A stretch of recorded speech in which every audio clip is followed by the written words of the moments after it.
Galvin from the Country Company in New Zealand. Just giving this one a bit of a service, a bit of a check over. Jason's been just at the back wheels, checking the play in the rear wheel bearing. Funny enough, tightening it up, fixed it. Well, for now. If it comes back, then we'll need to do another one. I borrowed this car from a mate, and I kind of feel I should repay him in some way, do a couple of things on his car. I know I'm doing the transmission service, but do you think I should put an air filter in it for Callum? We'll just hold it up to the light. It's definitely not letting any light through. I think I might do an engine service as well for him while I'm here. I've borrowed his car to do my testing. It's the least I can do. So we've done the transmission, we serviced that, new filter, new gasket, new oil.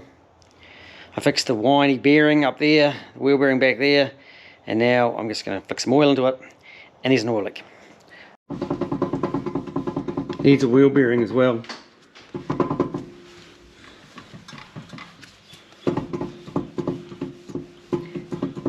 Actually, can you just do a check on this back wheel and check it is just wheel bearing? It's not, there's not as much side to side, it's like definitely top to bottom.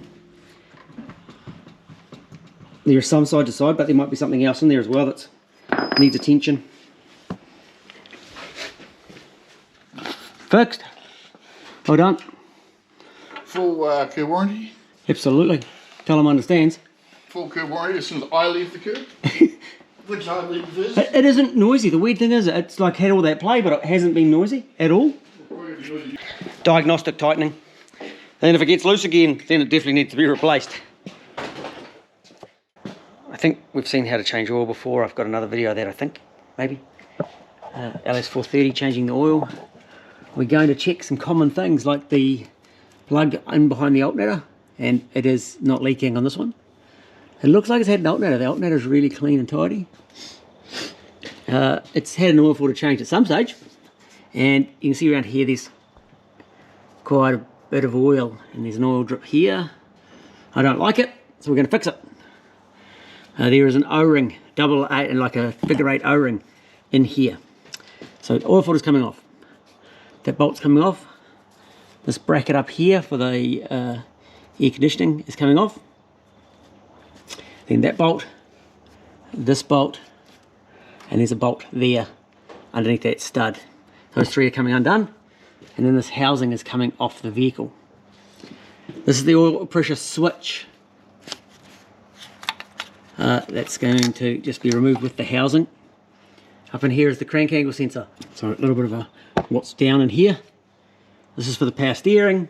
Power steer lines help it expand and keeps a little bit of cooling as well. Not that it does a whole lot. On the power steer rack up in here is the PPS, the progressive power steer solenoid. Right. Anyway, let's get some bolts undone. There, there, there, there, and there. Off, off, filter housing off. I'm going to have the oil draining at the same time. You can see up the top here how it's, see if I find some sunshine. You can see down here it's like dampish, but the dirt's sticking to it and it's not getting washed off. And it goes up here, and you see it's very wet around the top of this housing, which indicates if it was leaking, it's leaking from this very flat O-ring right here. And there's zero roundiness in that O-ring, so that's highly likely. I've got the new O-ring right here, one I prepared earlier, and they're common across the range.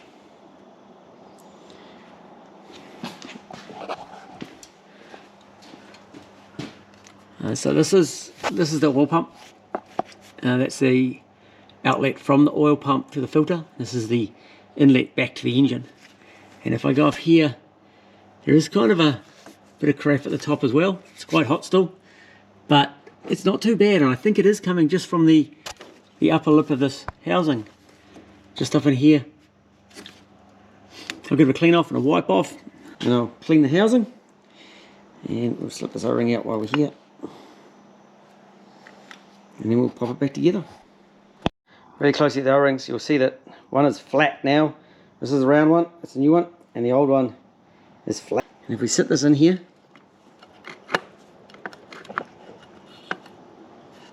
it's dirty again. It pretty much doesn't protrude much above the surface. So out that one goes. In goes the new one. Okay, and it's got some protrusion. Right, no need to put some sealant on it, but if you want to, you can. Just a little bit of anaerobic sealant around the outside if you really are worried. Right, let's pop it on the car. It's still very warm and it's still burning my fingers.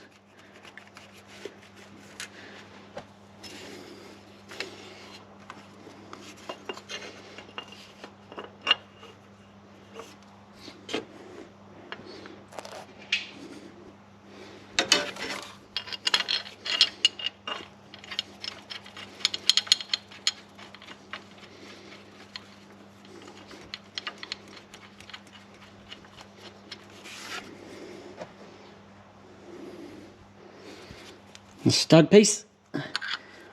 On the older ones they use that as the earth strip.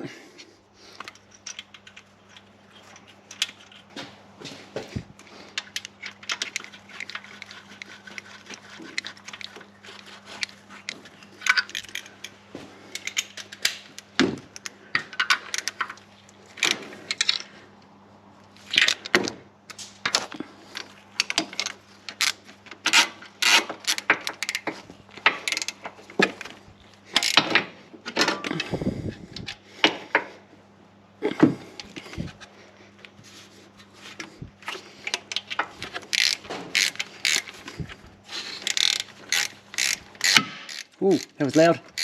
Right, there's another little common oil leak that these have got, and I think we probably should fix that as well, which is the dipstick O-ring.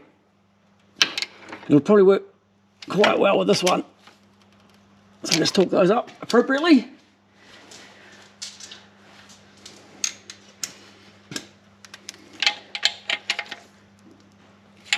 Right, they're all done. And these sort of go in together, fairly square.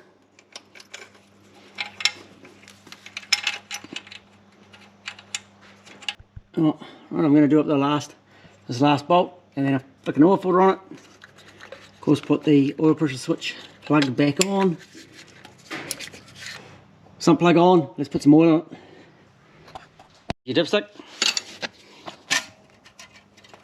I have just tipped fresh, clean oil into the engine.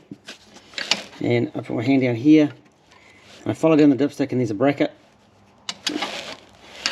Comes forward, with a 12mm on it.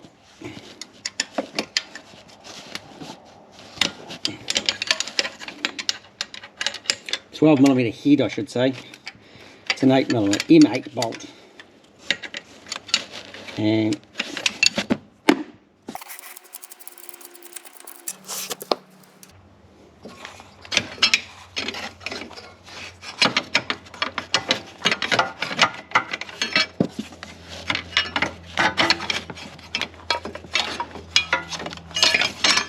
come on, yes you can. Be a good little dipstick. Don't short it out on the battery, because that'll be silly. And then stay still. Same deal. There's no ring on there.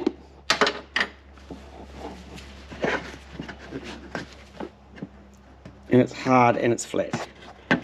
So let's go get a new one.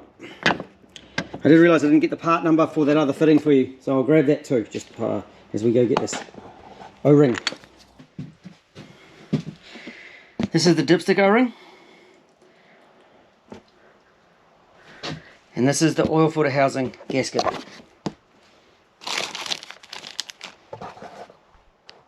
Oil filter housing gasket, good. Dipstick O-ring. Let's get a better. Is that better? Dipstick O-ring. As you can see, it's not a common leak. I've only got about 50 of them installed. Oh wait,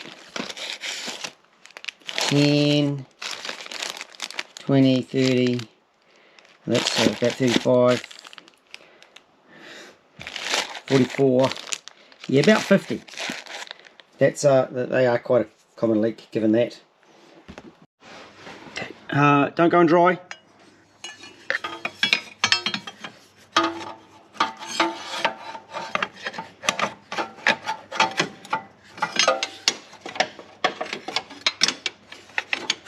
I sort of put it in place like this. Alright, got it in place. Now lift the car.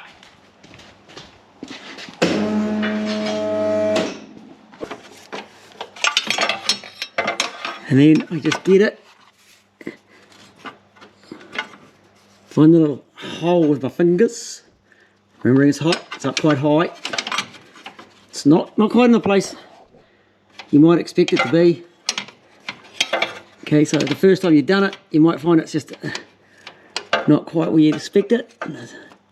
It's often back a bit further than you might think. And kind of get it. Yeah, I just had to swap hands there. And put it through the exhaust manifold where it sits. And sort of give it a wiggle and it pops in the hole. Like that. Easy.